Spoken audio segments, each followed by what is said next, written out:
আচ্ছা, আপনাদের সাথে যদি রাস্তায় হঠাৎ কোনো সেলিব্রিটির কখনো দেখা হয় তাহলে আপনারা কি করবেন? বা আপনাদের সাথে যদি অলরেডি দেখা হয়ে থাকে আপনারা তখন কি করেছিলেন? এটা আমাকে অবশ্যই কমেন্ট সেকশনে জানাবেন। এরকমই একটা ঘটনা ঘটেছিল কিছুদিন আগে। না, আমার সাথে না, তবে সিফাতের সাথে, মানে আমার হাজব্যান্ডের সাথে।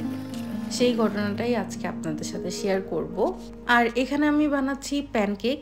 তো চলুন ওটা বানাতে বানাতে আজকে আপনাদের সাথে ওই ঘটনাটাই শেয়ার করি। তো সিফাত জব করে হচ্ছে ট্যুরিস্ট অফিসে রোমে। আর আমরা তো সবাই জানি যে রোমে কি পরিমাণ ট্যুরিস্ট হয়। আর রোমে কখনো গরম নেই, শীত নেই, সারা বছরই ট্যুরিস্ট থাকে। তো কিছুদিন আগের ঘটনা, আমি সকালে ঘুম থেকে উঠে সিফাতকে কল দিয়েছি। মানে ও অলরেডি জবে ছিল, ওকে খুব সকালে জবে যেতে হয়। তো আমি নর্মালি একটু ঘুম থেকে দেরিতেই উঠি। তো উঠে ওকে কল দিয়েছি। দেন কথা বলতে বলতে ও ওর অফিস থেকে বের হয়েছে, দেন আমার সাথে কথা বলছিল তখন। আর তখন ও হঠাৎ করে আমাকে বলছে যে রিফা, আমি তোমাকে এখন একটা কথা বলবো, তুমি কি ট্রাস্ট করবা? তো আমি বলতেছি হ্যাঁ বলো, কি হয়েছে? তো বলতেছে এখন আমার সামনে দিয়ে কে যাচ্ছে জানো? তো আমি বললাম যে কে যাচ্ছে, কি হয়েছে?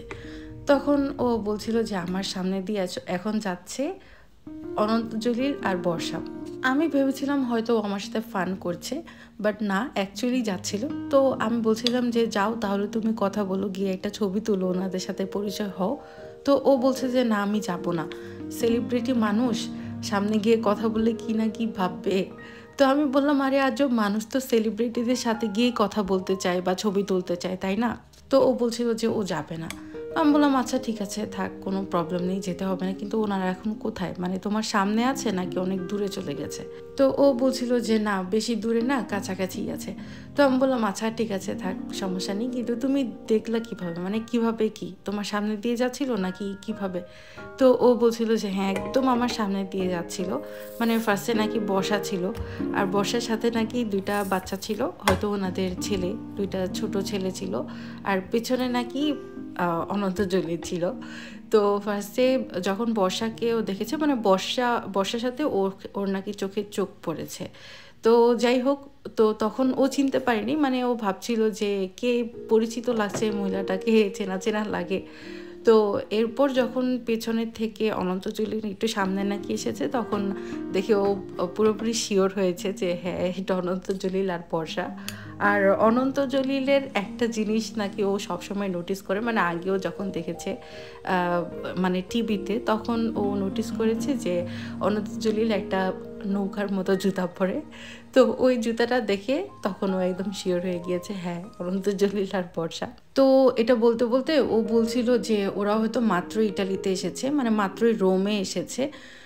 কারণ ওরা যেই রোড দিয়ে এসেছে ওই রোড দিয়ে নাকি যদি কেউ এয়ারপোর্ট থেকে আসে ওই রোড দিয়ে আসে।